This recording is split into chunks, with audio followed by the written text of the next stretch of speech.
내 나라 땅에 다리를 놓아주겠다며 접근한 중국. 하지만 10년 뒤 그 항구는 중국의 군사 기지가 되고 국가는 부도를 맞이합니다.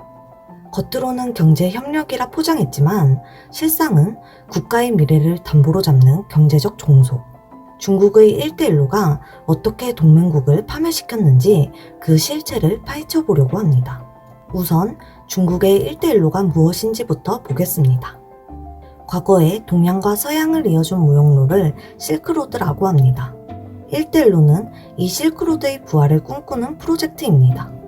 중국에서 시작해 중앙아시아를 관통해서 유럽의 끝까지 가는 육상 실크로드, 동남아를 지나 인도양 그리고 아프리카를 거쳐 유럽의 항구까지 연결하는 해상 실크로드. 중국은 지금 이 길목에 있는 항구들을 사들이거나 지어주면서 전 세계 바닷길의 통행료를 거두려는 전략을 쓰고 있습니다. 결과적으로 아시아, 아프리카, 유럽을 아우르는 전 세계 60% 이상의 인구가 이 길에서 경제 활동을 하게 만드는 것. 그게 1대1로의 목적입니다. 그러나 이 시작의 배경은 단순히 패권 야망 때문만은 아니었습니다. 사실은 중국 내부에 큰 문제가 터졌기 때문입니다. 5부에서 다뤘듯 2008년 전 세계의 경제 위기가 왔을 때 중국은 엄청난 빚을 내서 그 돈으로 동네마다 아파트를 짓고 다리를 놓고 도로를 깔며 전국을 공사판으로 만들었습니다. 공사를 하려면 철근도 엄청나게 찍어내고 시멘트도 쏟아붓고 일할 사람을 전국에서 끌어와야 했습니다. 그런데 문제는 이 공사가 이제 거의 다 끝나간다는 점입니다. 아파트는 다 지었고 길은 다 닦았는데 남은 철근과 시멘트는 산더미처럼 쌓여있고 일하던 사람들은 일자리를 잃게 되었습니다. 이 재고들과 실업자 문제를 해결해야 되는데 이제 중국 내부에는 더 지을 곳이 없으니 남의 나라에 가서 길을 닦아주자는 게 1대1로라는 판이 만들어진 진짜 속사정입니다. 시작 배경이 이렇다 보니 중국은 아주 독특한 계약 방식을 들고 나왔습니다.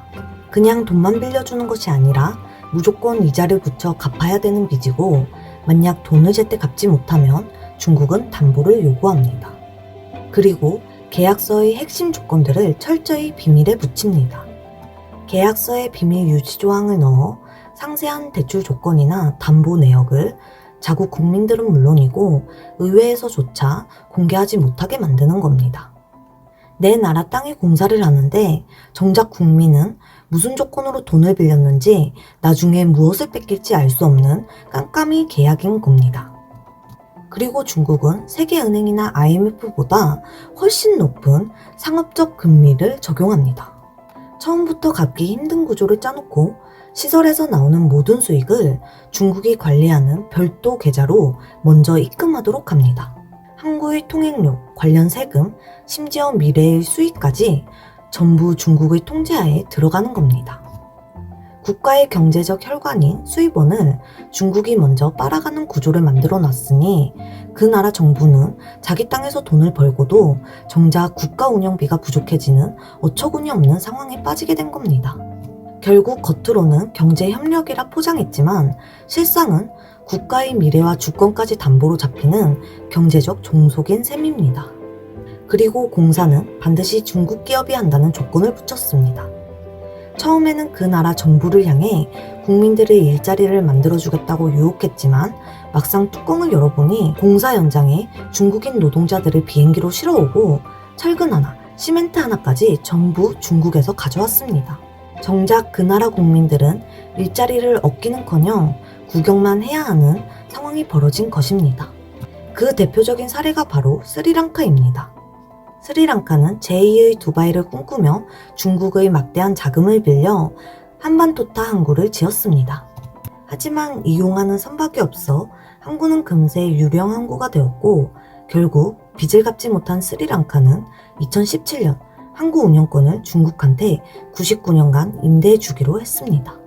사실상 국가의 핵심 자산을 압류당한 셈인데 이 채무 부담을 견디지 못한 스리랑카는 결국 2022년 국가 부도를 선언하며 파국을 맞았습니다. 다른 국가들도 상황은 비슷했습니다. 중국 자본 때문에 물가는 오르고 정작 자국민의 일자리는 중국인 노동자에게 뺏겼습니다. 나중에는 그 나라 정부와 국민들 모두 뒤통수를 맞았다며 큰 분노를 느끼게 되었습니다. G7 국가 중 유일하게 손을 잡았던 이탈리아는 결국 4년 만인 2023년 기대했던 경제적 실익이 없다는 판단 아래 탈퇴를 선언했습니다. 남중국해의 핵심 당사국인 필리핀은 영유권 분쟁이 격화되면서 사실상 협력을 중단했고 1대1로의 상징이라 불리던 파키스탄은 감당하기 힘든 부채의 늪에 빠져 빚 돌려 막기라는 최악의 상황을 이어가고 있습니다. 아프리카 참여국들은 아예 석유나 구리 등 광물이 수출 대금 담보로 잡혔습니다. 이번 달에 채굴한 구리를 중국에 수출하면 그 돈은 중국 계좌로 다시 들어가는 식입니다. 국가의 가장 중요한 세입원인 자원 판매 수익을 중국이 선점해버리는 구조입니다. 전 세계에서 비판의 목소리가 올라오자 중국은 보아오 포럼 등에서 자신들은 강제로 빚을 씌운 적이 없으며 상대국 동의하에 이루어진 정상적인 투자라고 반박하고 있습니다. 그런데 1대1로 참가국 명단을 보면 유독 개발도상국이 많습니다. 이게 단순히 미국의 눈치 때문에 선진국은 참여를 안 한 것일까요? 아니면 중국이 처음부터 개발도상국을 노리고 설계한 것일까요? 인도의 전략가 브라마 첼라니 교수는 중국이 의도적으로 개도국을 감당할 수 없는 빚의 굴레에 빠뜨려 주권을 침해하고 있다 라고 경고했습니다. 하버드 대학 연구진 또한 이는 단순한 경제 협력이 아니라 향후 군사적 거점까지 확보하려는 전략적 포석이라고 결론 내렸습니다. 마이크 펜스 미국 전 부통령은 중국이 채무를 무기로 상대국의 전략 자산을 가로채고 있다며 이를 경제적 침략으로 공식 규정한 바 있습니다. 1대1로 연구의 세계적 권위자인 CSIS의 조너선 힐먼 선임연구원은 이를 두고 상업적 탈을 쓴 전략적 포석이라 정의합니다. 그는 중국이 건설하는 항구들이 단순한 교역로가 아니라 유사시 언제든 군함이 기항하고 병참 보급이 가능한 이중용도 거점으로 설계되었으며 이는 중국의 대양 해군 전략을 뒷받침하는 핵심 기제로 작동하고 있다고 경고한 바 있습니다. 여기서 미국과 중국의 결정적인 차이를 발견할 수 있습니다. 미국은 적어도 규범 기반의 국제질서 안에서 투명한 계약과 공개 입찰을 중시합니다. 그리고 동맹국을 대할 때 상생을 기반으로 합니다. 미국은 미국의 패권을 위협하지만 않는다면 동맹국의 경제성장을 오히려 적극적으로 돕습니다. 동맹국이 경제적으로 부유해져야 그 안에 진출한 미국 기업들도 함께 성장하고 거대한 소비시장이 형성되기 때문입니다. 실제로 미국은 인프라 사업을 할 때 중국처럼 자국 노동자들을 비행기로 실어 나르지 않습니다. 현지 국민들을 이용해 일자리를 만들고 그들의 기술을 키워주며 함께 시장을 넓혀갑니다. 반면 중국은 자신들의 지위를 위협하지 않는 개도국인데도 자산과 주권을 뺏어가는 착취형 팽창 외교를 합니다. 게다가 중국의 1대1로는 투명하지 않은 깜깜이 계약이 대부분입니다.